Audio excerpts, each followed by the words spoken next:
Bonsoir le web. Alors, j'ai laissé passer 2 semaines avant de faire une nouvelle vidéo.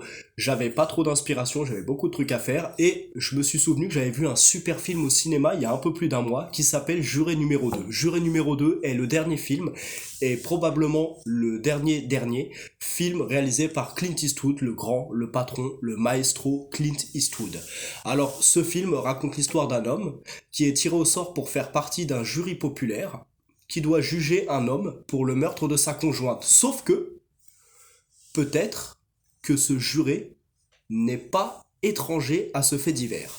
Alors ce film nous permet de comprendre un peu mieux le système de justice américaine, le système judiciaire américain, qui, comme on le dit dans le film, il n'est pas parfait, mais c'est le seul qu'on a.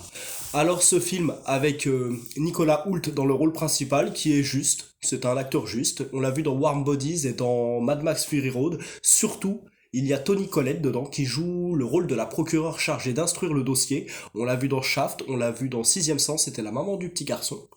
Et dans des seconds rôles, on voit J.K. Simmons, le nazi Schillinger dans la série Oz, la série carcérale. Il joue aussi le directeur du journal dans la première trilogie Spider-Man.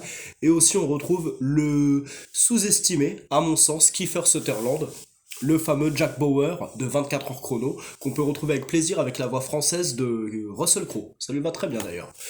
Alors, ça fait plaisir déjà que le box-office français ait répondu présent à ce film, pour ce film, pardon, parce que la Warner a vraiment mis de côté Clint Eastwood pour la sortie de ce film. Peut-être que pour eux, le vieux Clint n'est plus assez bankable. Pourtant, les chiffres du box-office français sont très très bons et ça fait plaisir. Et rien que pour ça, allez le streamer parce que c'est vraiment peut-être la dernière œuvre de ce mastodonte de Clint Eastwood, hein, on les compte plus, hein, les Million Dollar Baby, les Grand Torino, les Impitoyables, La Monde Parfait. Il a fait tellement de chefs-d'œuvre ce mec-là, et ce film-là en fait partie. J'oubliais Mystic River, bien sûr.